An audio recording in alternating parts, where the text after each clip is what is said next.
The first responders, including my father, who was a Port Authority police officer, were the heroes on 9/11, dropping everything and rushing into the dust cloud when everyone else was running away from it. Now, after 11 years, many of the first responders are battling illnesses and seem to be forgotten. Why are so many of the first responders sick?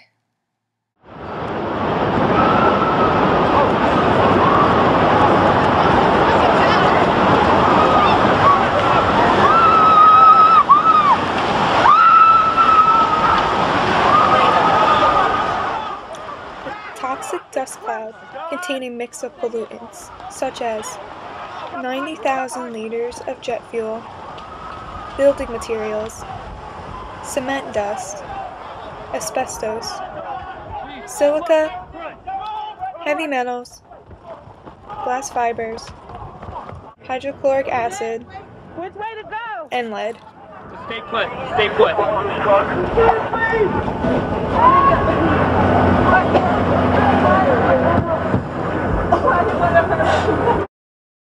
The first responders rushed in the dust cloud with only paper masks on, no proper equipment. Within 5 minutes, your eyes, you couldn't see out of your eyes because they were caked. You found yourself spitting it out and trying to clear your nose and your mouth any way you could. You got water?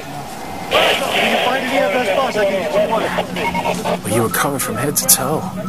Just thick powder all over your body the first couple of days. You know, you'd cough it up, it'd be in your phlegm, it would be in your tear ducts, you would wipe it off, you'd try to wipe it out of your eyes. When you breathed it in, it burns your throat, it burns your nose, it burns your eyes, and everybody coughed. The EPA said the air was safe to breathe. They were wrong. This is what the dust looked like under a microscope. A substance had been created that day that no one had ever been exposed to before. Everything in the towers had been pulverized and burnt.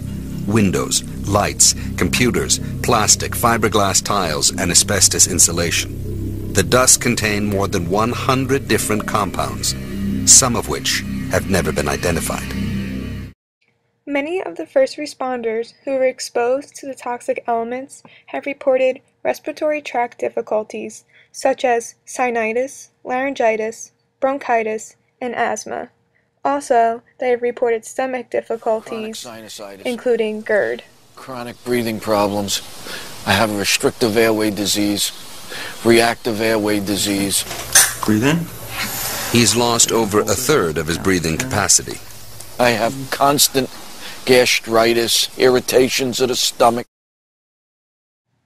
Numerous first responders have reported flashbacks of the images they had witnessed during their rescue and recovery missions, triggering sleep difficulties and depression. Some of those memories are very vivid, very painful. And unfortunately, they come with other things like sights. Some of the sights come with smells and tastes. And the nightmares come. And you wake up and you're having a nightmare and you find you're sick. And more than once I've, wound up in the bathroom in the middle of the night, sick to my stomach over a nightmare or something that I remember from ground zero. Medical experts have also linked an increased risk of developing cancer, especially melanoma, lymphoma, thyroid, breast, colon, skin, ovarian, and stomach cancer. Right after the towers fell, fireman Ray Pfeiffer arrived with Engine 40. He joined the search for his fallen buddies. What we saw down there, no human should ever have to see. He worked in a choking dust cloud, a brew of pulverized cement and known carcinogens such as asbestos, benzene, PCBs, and dioxin. We're in toxic soup. Who knows what you were breathing in because it was so thick. Pfeiffer worked on the pile for 7 months. 9 years later, the doctor said to me, he says, Ray, it's stage 4 cancer. The diagnosis was kidney cancer that had spread to his bones. Doctors removed part of his leg and hip and a kidney. He's not the only first responder who became ill. There's a lot of guys that are sick on this job. A lot of guys. A lot of guys got cancer. The Lancet Medical Journal report is the first comprehensive cancer study of New York City firefighters after 9/11. This federally funded study shows firefighters working at the site had 10% more cancers than the general public and 19% more cancers than firemen not involved. In all, there were 263 cancers among almost 9,000 exposed firefighters. Dad was exposed to the elements for 9 months. Luckily, he only suffers from GERD, but other than that, he is very healthy. Many of his friends were forced into retirement because of their mental and physical states. My dad has to go to doctors once a year for checkups to make sure he does not begin to suffer respiratory problems linked to the site. All first responders are under constant monitoring. The symptoms reflect the amount of time the responders were exposed to the toxic elements.